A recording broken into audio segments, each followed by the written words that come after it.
welcome to another edition of Connecting with Kim here on Tampa Bay Arts and Education Network. You can also catch the audio of our show on Sun Radio 96.3 FM in Sun City Center and on your favorite streaming platform. We're so happy you joined us today, and I want to give a shout out to my sponsor, the Spring of Tampa Bay and the Spring Boutique, located at the corner of Swann and Henderson, for my beautiful on-air wardrobe and all my jewels. Check out my Facebook page and my Instagram account for the specifics of the wardrobe that you can find at the Spring Boutique.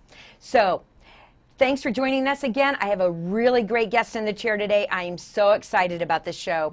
She is going to have a show here on TBAE starting very shortly in the fall.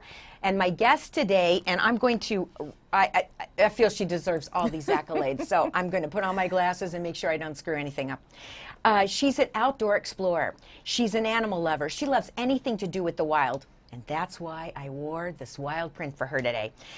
She's a former zoo and aquarium leader. She's the president of Finish Line Leadership. And we'll talk about that during this interview, so you'll know what that's about. And she's the author of the book, Wisdom from the Wild, which is talking about leadership skills we can learn from the animal kingdom and apply to the human kingdom.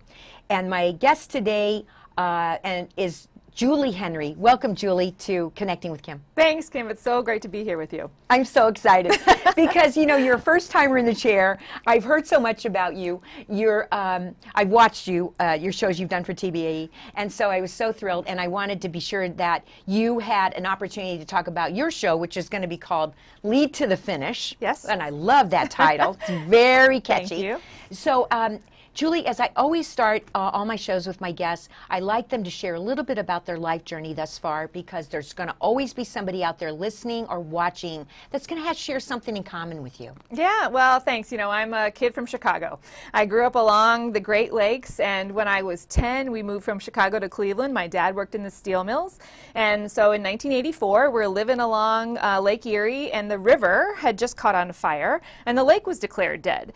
And so that ignited my environmental soul at that point. I was thinking, this is just not the way things are supposed to be. Absolutely not. And, you know, then the steel mills went under, and so he started his own leadership business with a 10-year-old, a 6-year-old, and a 2-year-old. So from a very young age, I saw my dad, alongside with my mom, building a business around leadership training.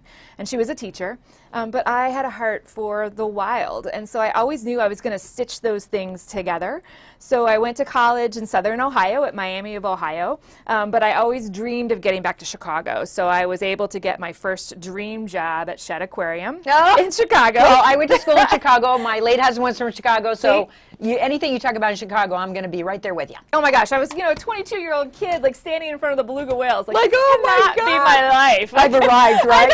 I'm rollerblading to work, yes, and taking the water taxi home. You know, it's crazy. But I was always saying, like, hey, there are going to be companies that want to do leadership development, and we're interesting. Like, why would they go to the Hyatt or the Hilton when they could come to the aquarium and pay us $10,000 for a day, and let's do some leadership development? So one day, Nabisco, who has a huge plant outside Chicago, called the aquarium, and they passed the phone call to 22-year-old me.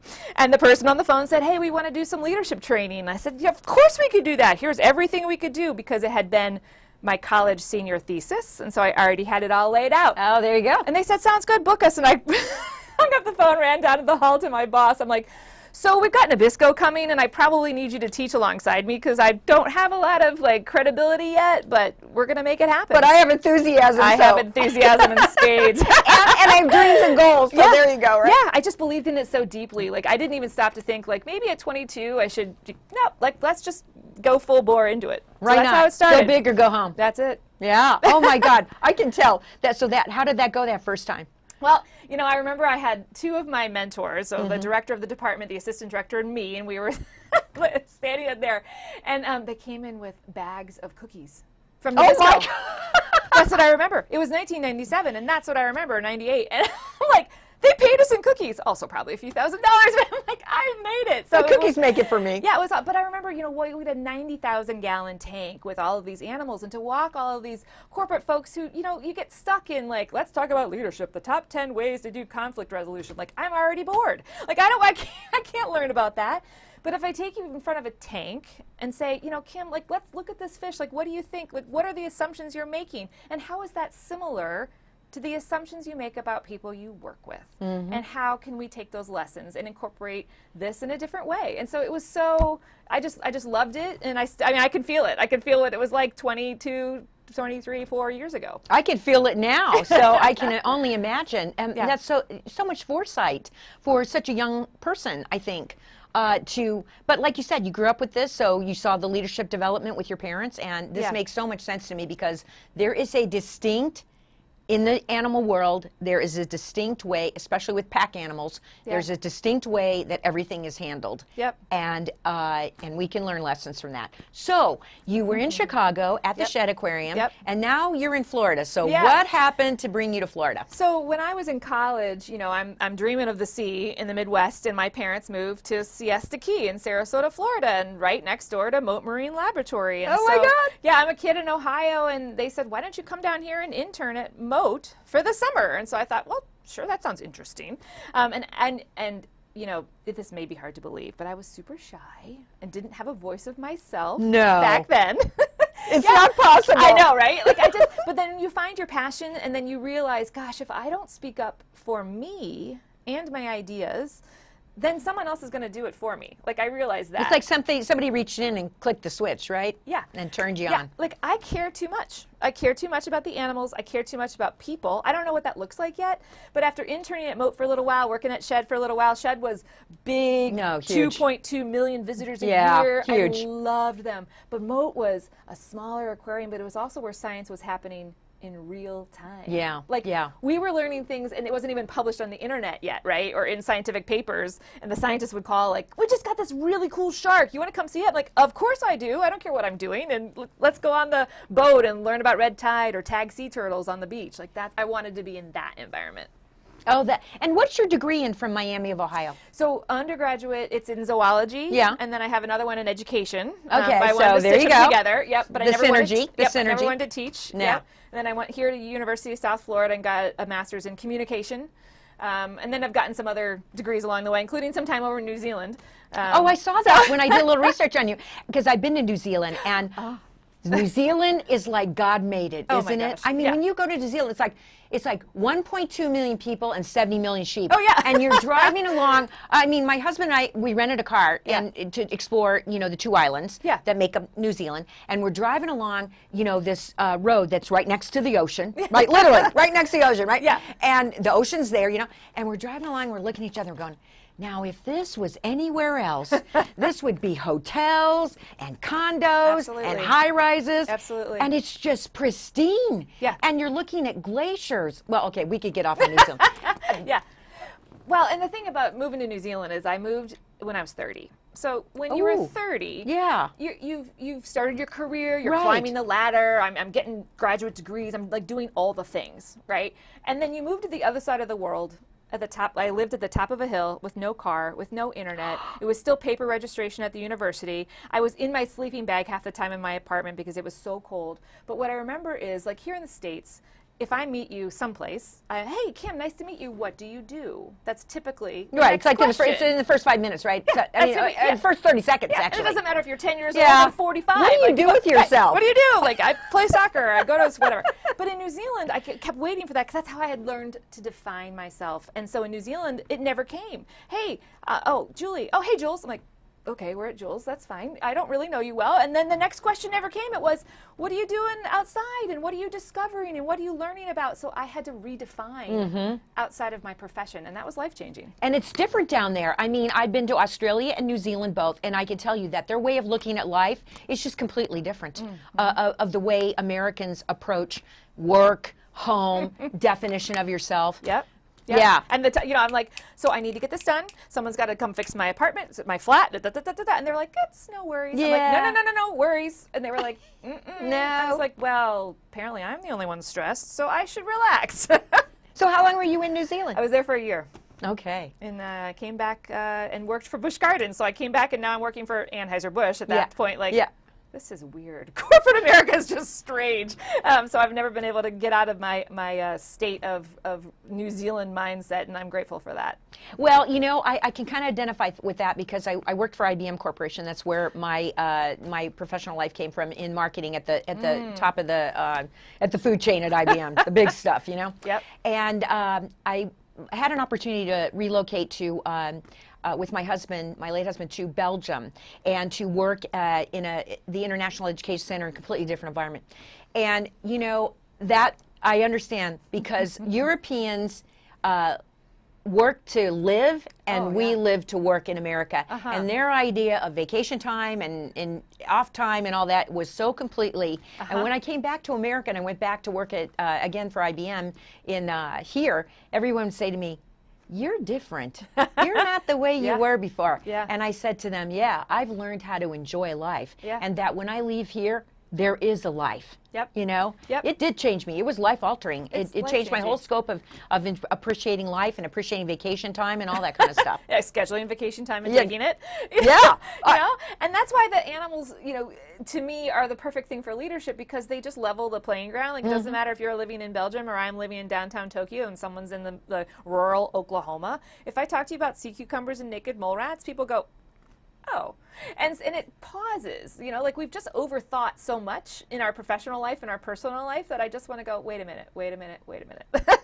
Let's go back to the basics. Let's think about it from the ground up, build it back from the ground up and from the instinctual side of things. So you ended up, so you were in New Zealand, now you ended up in Florida, right? Did you come from New Zealand to Florida? Well, I was Chicago, again, Moat, Marine Laboratory, Sarasota, New Zealand, back to Tampa, to Busch Gardens. And then in 2008, I had a baby and decided, like, I can't commute 59 miles each way, and I just, well, quite honestly, don't care about budget numbers anymore. Well, I just. You had another life-altering experience, like, right? this is just, yeah, exactly. Like, it was the inflection points, right? You look back in your life, and I'm ready to try my own. I'm ready to flex my creativity muscle, and make my own mistakes. And so let's just jump ship. And so I did in 2008. And what led to the writing of the book? Because I want to make sure that you're the author of Wisdom from the Wild, so tell me about that. Yes. I haven't had the pleasure of reading it yet. Yeah, I should have brought you one. You should have brought me one, girl. Don't you know the etiquette? I give you this nice mug, and you don't bring me your book. Blame it on school starting and all this stuff. You know, so 1996, I still have it on my shelf in my office, was my senior year college thesis. It was teach kids about coral reefs. Like, well, not everybody's going to be interested in coral reefs. Let me take coral reefs and apply that to a business. And so after 25 years of doing those analogies, both bringing corporations into zoos and aquariums when I worked there, and then as a consultant, now working underground in a mine, let's say in Virginia, which I was at a couple years ago, and now I can bring stories about animals into different environments. So I had enough street cred. I had enough pilot tests and stories and case studies, and so I just took a big breath. In 2019, I was talking to a mentor, and he was like, stop, this is a book. And I was like, okay. Oh, wow. So I, you know, had a glass of wine. Yeah, did you feel gobsmacked? I was like, let me just write this proposal, and I'm just going to close my eyes and hit send, and like, did it go? Yeah, it went. And they accepted it. And so that was 2019, and then the pandemic hit. So, you know, when 90% of your business disappears, you have a lot of time to write. And so I wrote, but I was ready. Like, I just care so deeply about, and the book was intentional. So I have a heart for people who do not get the accolades or are not assumed to be leaders. Right. Because they're maybe not outgoing, or maybe not the first to volunteer, or maybe don't look the part, or whatever that is. I have a heart for those folks. And there are animals that don't often get looked at or thought that they're even animals. And so when I wrote the book, I have 9 different chapters, and I was really strategic as far as, like, let me pick things like cheetahs, which everybody loves a cheetah, and then let me pick things like termites. Like, who thought we could learn about termites or leadership from termites? Well, you can, about teamwork. And so I wanted to fairly represent animals and draw people in who could find themselves in those stories. If you're just joining me now on Connecting with Kim, my guest in the chair is Julie Henry, who is soon to have a show on TBAE also called Lead to the Finish. And she is an outdoor explorer, an animal lover, really into the animal world and bringing the lessons that we can learn from the animal world into the human world as far as leadership, structure, how to succeed, all of those kind of things, right? And she has a book, which we've just been talking about, called Wisdom from the Wild, and how this came about in 2019 of her writing this book. Okay, so it's 2019, we have the pandemic, you've been writing, Yep. and so what have you been up to since then? So now we have the book published, right? Yeah, and so now it's exciting because now, you know, I get calls from people like, I was just in Denver airport and I saw your book. Or someone reaches out on Instagram like, oh my gosh, I'm so thankful I found your book because I love animals too, but I work in computers. I work at IBM, let's say, and I just, like, no one speaks to me. Like, I just don't connect with, you know, the top 10 leadership principles from the Ritz-Carlton. Like, it's great for those folks, but a lot of times people, they're not always working in their passion, or they have multiple passions. But isn't that sad? I mean, that's sad because you are obviously working in your passion. Yeah. But it is, I find that hard when I meet people, and I know either they're in the midst of it or they've left it, that it wasn't their passion. Yeah. Yeah, I mean, the two biggest compliments I don't even know, compliments is not the right word, but the two things that I hold dear is I've been told, I wish I would have had your book years ago, months ago. It really could have helped me. You know, that's one thing. That's a huge thing. Yeah, it's huge. You know, and the other side of that is I now can take everything I've loved from my life and channel it into my workplace, and it feels like a gift with all of this stress just to think about from the simple side of leadership. And simple does not mean easy. No. Right? No. Like, I love a martini, but gosh, can I not make one at home like the way they can at my favorite local watering hole? No, you can't. I don't care how much you work at it, it's just not the same. And that's like leadership, right? It's very simple to to know you need to make a decision, but it's really hard to make one. But nature abhors a vacuum and leadership abhors the lack of a decision. And that's just the easiest example I can think of that I've been talking about recently, but has huge reverberations around it. So what is the biggest lesson that you've learned from looking at the animal world and its relevance to our world and leadership? Well, and if it's the top 3 or the top 5, I don't care. But, you know, like, how long is the show? Well, we have about 10 minutes left, so I think we can. Good. You know, to me, leadership is about driving and surviving change. That's it. If you're not leading change and making sure you're building the resilience to show up the next day and leading change, like, what are you doing? Managing the status quo? No. And so when you look at nature, nature is about change. Absolutely, adapting. Every single sunset you see is different. Yeah. And nature doesn't overthink things. Nature is just doing and adapting and moving. And, you know, sea turtles have like, you know, their brain is about that big. I mean, talk about leading by instinct. Now, other animals have, you know, different mechanisms they're learning from each other. But that's what it is. It's driving and surviving change. To me, that's what leadership is about. You can layer on everything else from there. How do I do conflict resolution? How do I do X, Y, Z? Well, first you got to start with what do you want to do? And nature is about change. And so walk outside. I mean, the next time you're like overthinking things or just stressed, it's like walk outside and go, huh, I wonder what that's about.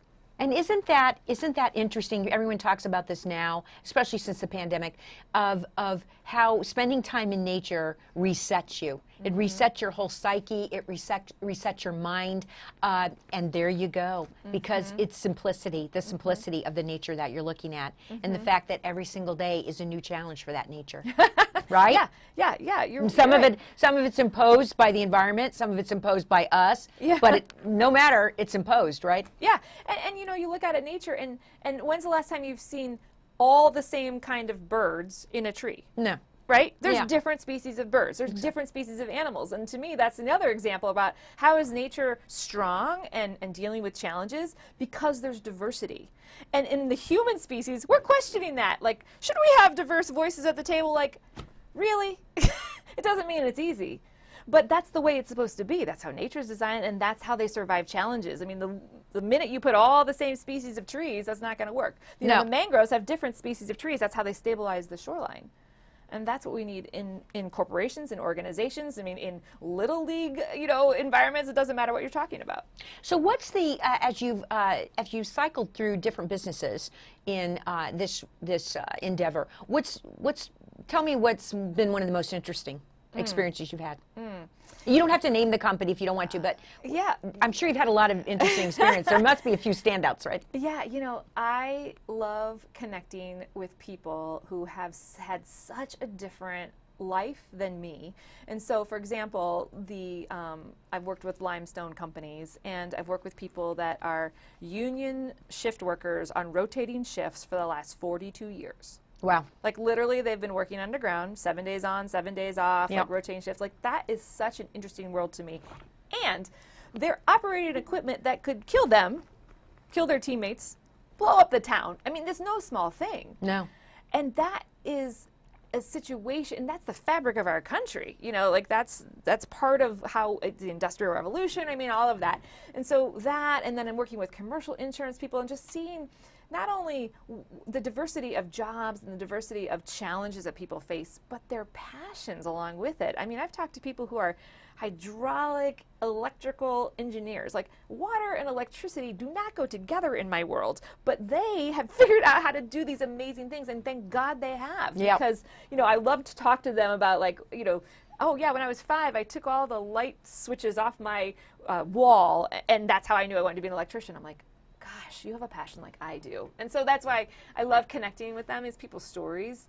And that's how it keeps you going, right? Like gets you up in the morning and makes sure that you have the impact you're supposed to have in the world. So what is the most interesting lesson you think that you've learned from the animal world that you like to pass along? If it can be narrowed down to one, and I know I'm asking you a big undertaking, but I'm just thinking there must have been some species that she studied that she said, wow, this is tremendous what I'm learning from this species. So I'll tell you that the animal that I end the book with is the cheetah. And the reason that I love the cheetah is because it's so well known, and you are very appropriately representing that the cats. I wore this animal print on purpose. I did. But okay, so if I ask you, if I say the word cheetah, what comes to mind? Yeah, speed, obviously. They tend to be a loner cat. They're very stealthy, and they're very hard to spot. And the reason I'm gonna relate a story to you that makes me think of this: fast, lean, very stealthy. Just really trying to survive in this world. Yeah, I don't know. Yeah, that's what that came off the top of my head. Yeah. So the first thing you said is fast. Right? Because we're always talking about it. The cheetahs are the fastest land animal. If you Google cheetah right now, chances are you're seeing how fast they run. But 85–95% of the time, cheetahs are hanging out in the shade, right? They're cats. They're part of the feline family. That's true. I'm a cat lover, have cats, so I know they sleep like 16 hours a day. Right. I'm looking at my cats like, are you a are you closet alive? cheetah? Yeah, exactly. But but I take that because they just, they're not overthinking it, right? Like we think about resilience, like I'll schedule resilience in when I can do it, or I'll take a bath. That's my resilience. Like, is it? That's self-care. Resilience is energy management, and cheetahs are the animals that show us how to do it. Because when they're resting, they are resting. They are not like, gosh, I really wish I would have jogged left instead of jogged right, and I can't believe I didn't do that the right way. I mean, but that's what we do as people, right? Like I'm totally doing resilience, but I'm really overthinking that email that I sent 10 minutes ago. And so without that, cheetah could not do what it needs to do. So here's the thing. Resilience is not a nice to have, it's a must have, and it's a biological certainty. Will slow down whether it's proactive or reactive. And that's why I like to call them unbreakable laws, because some things in nature are always true, and some things in leadership are always true. We literally cannot outrun that. There are absolutes after all, right? Thank God. So we only have a couple minutes left, so we need to talk about your show. I swear, because this is one of the reasons why I wanted to have you on, because your show's going to debut, and I wanted to be sure. So tell me what your show's going to be about. So my show is going to be about the 3 central themes of leadership. So how do you drive change? How do you lead teams? And how do you build resilience? Because to me, that's leadership from the outside to the inside. Right. And at the very end of the day, what does lead to the finish even mean to you? as a leader. And I really hope to give leaders a chance to be seen as humans, not synonymous with their title, not synonymous with the mission of their company, their organization, their charity, etc., but the human side of leadership, because leadership is a human experience. And we need to demystify that in order to encourage other people to go into leadership, but also to let that leader be a human. And I think, you know, you've had some corporate experience. I've obviously come from the corporate world. And, you know, I can name on one hand and not fill it up those leaders I worked for where I had to walk through fire for them. I mean, literally walked through fire for them. And they were individuals and leaders who always made me feel that they had my back. No matter what happened, they had my back. And that is a tremendous thing to instill in somebody, that confidence that no matter what I do, no matter how I screw up, no matter how I succeed, you are going to be in my corner. Yeah, and then the flip side is so awesome to what you're saying, because how awesome for that leader to know that you had their back. Oh, I absolutely did. Right? I mean, I communicated it openly to this person that whatever you need me to do, I'm there for you, because you're a tremendous human being. Yeah, because leadership gets lonely. The higher you go on the food chain, I've been talking to a lot of CEOs recently that I'm going to interview next week on a panel discussion, and they've all said unilaterally it gets lonely at the top, and you want to know that people have your back just the way that you have theirs. And what does that really look like?